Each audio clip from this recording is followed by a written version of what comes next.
Thank you. You're October red, so you should get red, isn't it? You know what? I will congratulate you on your observancy skills. Thank you. I won't say that you've obviously seen my channel before and give myself any false hype. But you know what? Welcome. Thank you. Derrick Osaze. Yes, correct. And that's the way it is. Yeah. It needs to be correct. Welcome you fighting what Matchroom would call a prospect in George Liddard. I've just spoke to him before I got here. A fighter that comes across as very focused and keen. However, he respects that you're not coming there to make up the numbers, Derrick. You're coming to take that belt. So talk to us. Let us know a little bit about Derrick. Well, let us know a little bit about Derrick. Yeah. It's an interesting question. I'll try and ask interesting questions. You know what? Before this, he said if the questions are rubbish, he's going to get up and walk off. He said I didn't say I'll walk off. I just said I'll just stop answering them. And then you said you was going to like walk off like mid convo. So we started off on a really positive foot here. But yeah, it's your time. We want to know about you. There's not much to say. I'm Derrick Osaze. Originally from Southeast London, but boxing out of Nottingham right now. Been living in Nottingham for the past 13 years now. 2012 I went up there for uni, finished my degrees and just settled down there. Been married 7 years plus. Congratulations. Thank you. I have two beautiful boys. One is 4, one is just turned 1. I'm also a pastor, a youth pastor at my church, God's Vineyard Ministries.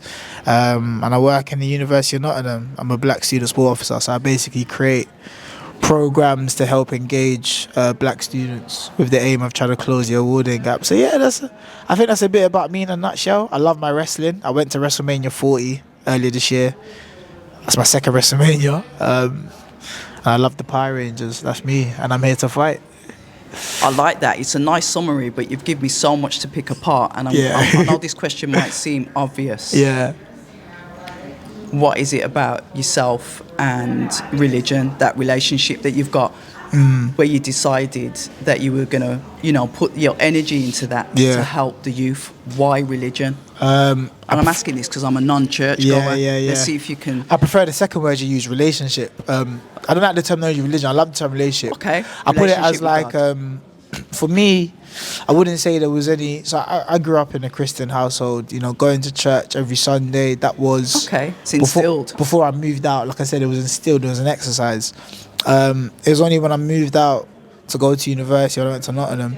And when you move out of home for the first time, you kind of begin to identify, who you really are. You begin to identify what patterns of life that were just particular to your family. You start to identify, you just learn more about yourself. And I remember going to Nottingham, and the first thing was, I need to find a local church, make sure I go to church on a Sunday, because obviously that's what I knew. And what messed me up was somebody asked me one day and said, why'd you go to church? And I was stuck. I couldn't answer the question properly because I was like, oh yeah, that's what you meant to do on a Sunday. And for weeks I went home and that question was ringing in my head, and I think it really bothered me, the fact that I couldn't say more than, it's just what you're meant to do on a Sunday. So there was a long period throughout my first couple of years of university. I stopped going to church, didn't go to church, didn't have a relationship with God. I wouldn't say nothing drastic happened, like there was any near life death experiences, but I was just sitting in my room one day in my final year of uni, and I just felt like, it wasn't that life was going bad, but I just felt like, something's missing. I'm a curious individual. So I remember just sitting in my room and just being like, God, should we try this and see where this goes? So, and that's literally what I said. I said, let's see what happens, innit? I'm not really like praying for anything now in particular. I don't feel like I need anything. I just feel like, actually, you know what, maybe if I took my faith a bit more seriously, that, this could be a great relationship. And that's how I looked at it. So I thought, okay, how do I start? I started going to a church I knew about a couple of years ago. I had a friend from London who's going to that church. I kept saying I'd go every week. Every week I said I'll go next week, which turned into 2.5 years. So I ended up going 2.5 years later. Started going to like a local student society group called Radical Youth that were linked to the church, and the rest was history. I can't kind of account for how everything panned out. Within a year, I got involved with the leadership of the church, and the following year, God told me I'd be a pastor. within a year of that, I was married, and yeah, everything just sort of kind of happened in one time. In terms of how I relate those experiences, I feel like everything I've done in my life and every path I've been on in my short 31 years is, I think, has been part and parcel to sort of kind of shaping the person I am. Yep. I look back at everything that's happened in my life, and it's hard to have regrets, even the things that I'm not proud of, even the things that at times you wish you could go back and change, because, and I'm grateful that somewhere at the end of the line, I feel like God shows me where, Derrick, this needed to happen. I'm like, okay, cool, fair enough. So yeah, like, in terms of like what I do, I'm a passionate person. I run off passion, so I can't be involved in things that I'm not passionate about. So yeah, I guess that's how I've just always kind of balanced the two, is just trying to make a difference, but not really trying to make a difference, but just pursuing my passions. And that's kind of what found me. I'm passionate about God and my faith. I'm passionate about developing young people. I'm passionate about, my sport, boxing. I'm passionate about family. So yeah, that's how creates this individual that sits in front of you here.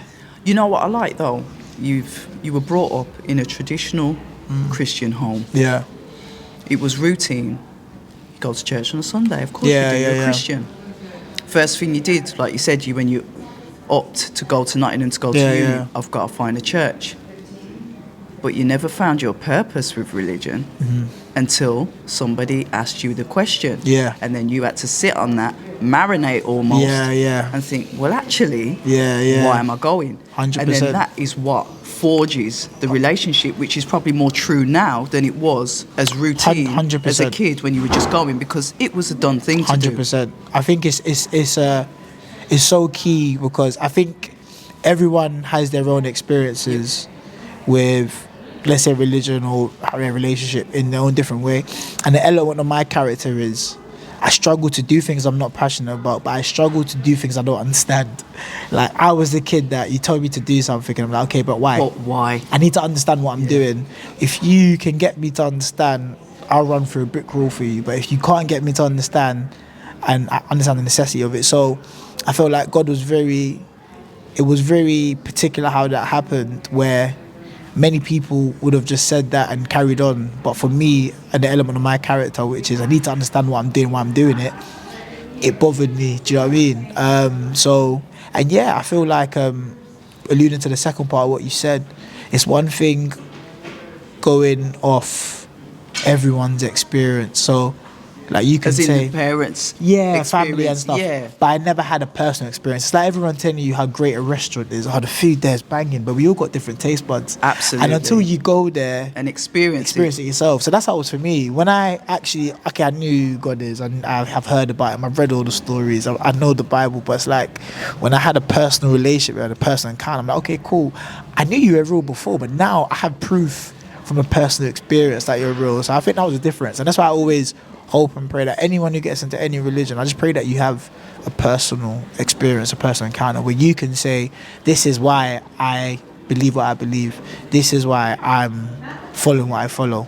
And I think that runs a lot more than what you would, researchers would call secondary evidence. Do you know what I'm saying? Going off what you've been told or what you've heard. That's not to sort of kind of negate learning by hearing or believing by hearing, because faith is, you can believe by hearing, but in the Bible it says faith is believing and seeing. So seeing your own experience was important, and that's how it came to me. You can argue that transcends into boxing, because religion is what many would refer to as blind faith. You know, like you said, you read the stories, about turning water into wine. It could be metaphors. You had to pick that. You could have picked loads of stories. You had to pick the water into wine. I had to, because I was also brought up in a Christian household, but I'm not religious. Yeah, cool. I'm the rebel. But you can transcend it into boxing because it's having that blind faith, and often in fights, you have to believe in the impossible. And when I say the impossible, it's something that hasn't happened yet, but you're willing it to happen. Just like when you pray to God and say, help my family, keep my family healthy, look after these kids that I'm mentoring. There's a blind element to it that you do not know what the future holds, but you have to have that faith in order to, what I would say, speak it into existence. To a certain extent. Oh, I love this. You know, because seeing is believing, right? People ask me, Yeah. you've never seen God. I said, have you seen the wind? Can you see the wind? It's quite a common question that Christians ask. You to be can't fair. see the wind, but you can see the effects of the wind. So whereas I may not be able to physically see what wind looks like, I can see the power that wind has. I can see the effect that wind has. I can see that if a big gust of wind came in now, it will start blowing stuff over. So it's not about actually seeing some sort of physical being. It's seeing the effects, or seeing, you know, the effects and the impact and the atmosphere of a presence. That's why it's so. I wouldn't say it's, for me, I don't see it as blind. You don't see it as blind faith? I don't see it as blind, Okay. because I've Excuse me.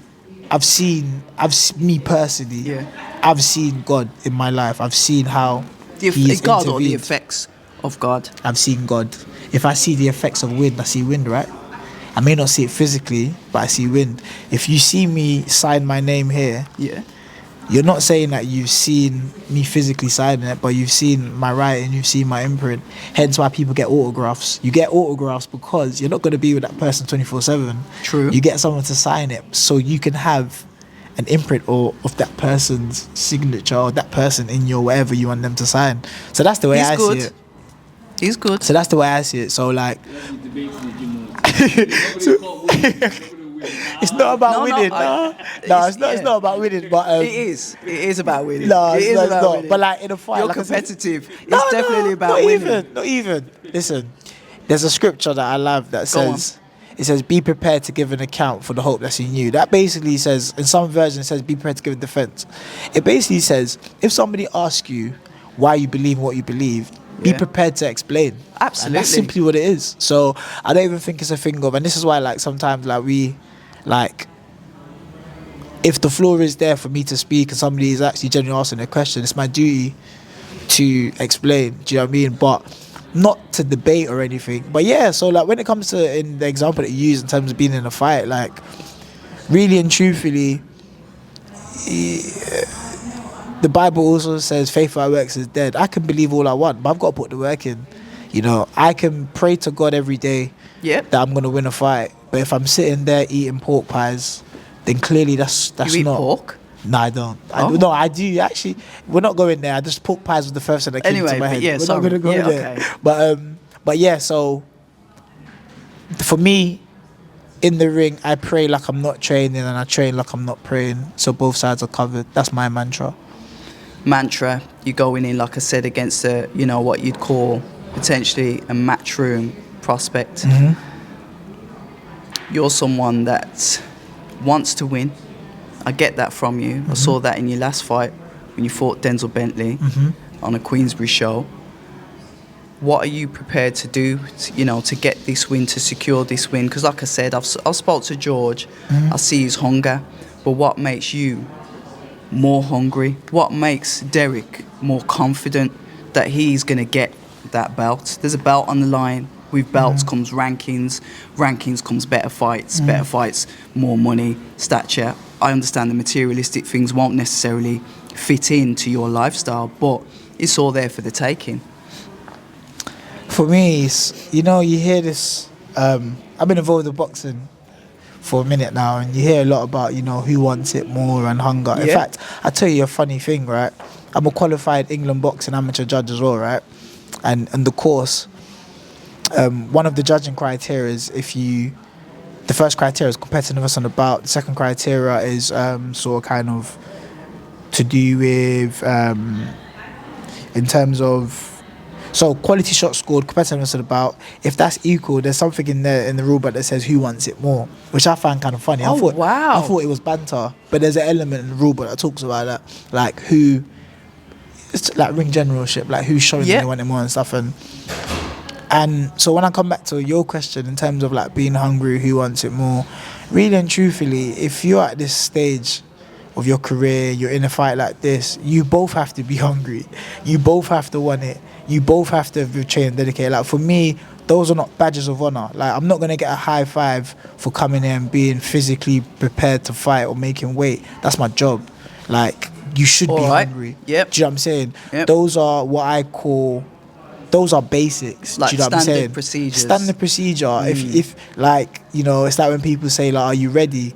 And I always find it's I a asked funny. you that. Yeah, I find it's a funny question because like, well, if I said I wasn't ready, what are you gonna say? But also, me being ready is the minimum. Like, if I wasn't ready, I shouldn't be here. I should have taken a fight. But so, Derrick, I ask you that same question because, like you said, you was going to church because it was routine. yeah, You hadn't yet established that relationship with God.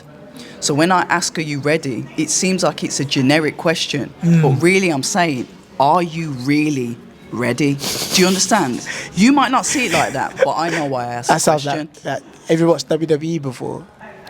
No. You ready? Yeah. What, No, you I understand what I'm saying? I completely I understand. get it might sound generic. You're like, No, I here we completely go. understand.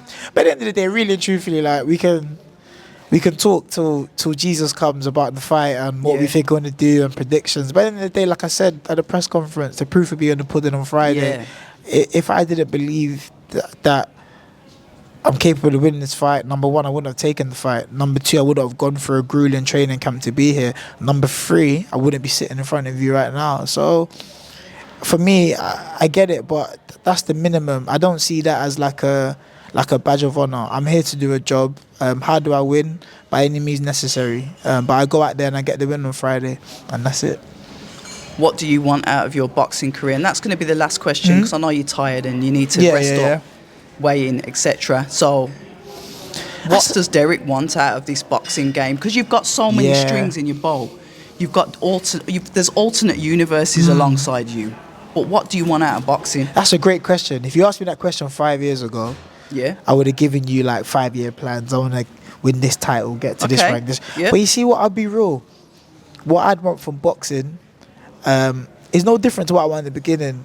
I want to finish my career, look behind me and say, do you know what, Derrick, you done good. And actually, you had no regrets. No regrets. I you like that. came out with a lot of people enter a sport like boxing and they leave the sport different to how they entered. Like very true. 100%. Physically, mentally, all sorts. So financially. It would be to finish a sport proud of whatever achievements, but proud of the fact that, you know what, Derrick, there's nothing more you could have done. You've got no regrets. You are happy with the man that you are. Okay. Because, like I said, boxing is a sport that can change you if you're chasing certain accolades. So, I would be content with however far God wants me to go. But the main thing would just be looking back, having no regrets, never ever doubting whether I put my all into it because I know I did, and being proud of whatever accomplishments in the process that meant. But in terms of after that, it's just making sure I'm a present father and doing as much as I can for my family. So I'd say that. So in terms of like, you'd ask a prospect a question and probably you would get like a different answer. And if you asked me when I was like, up and coming in box, you would have got a different answer. But you get to a point where like you just begin to you see what really matters. Yep. Do you get what I mean? So that's what matters for me, man. Come out with my head held high, no regrets, knowing that I put everything into the sport. I'm leaving the sport the same man that I came in, and I'm someone that my kids can look at and be proud and say, yeah, that's my dad, or not be like, Dad, why'd you say that for? Dad, why'd you do that for? So and my son, I'm a 4-year-old. He's boxing crazy right now, which I don't like. He loves it. And I hope he stays away from it. But so he's already asking me questions and stuff and wants to watch my fight. So if they turn around and they can nod their head in appreciation and be like, yeah, that's my dad, then I'm happy with that, wherever that looks like in the ring. And that is why we love the sport. It brings together different personalities, different characters. People have different reasons for doing what they do. Yeah. And on that note, I'm going to leave it, but that's a positive note. Listen, all the best on Friday. Thank you very much. Appreciate it. I hope you achieve everything you want to. And let's see where it goes. Excellent. Thank you very much. Thanks for having me. Anytime. Cool. Sweet. Anytime. People say I'm toxic, and honestly, I don't care.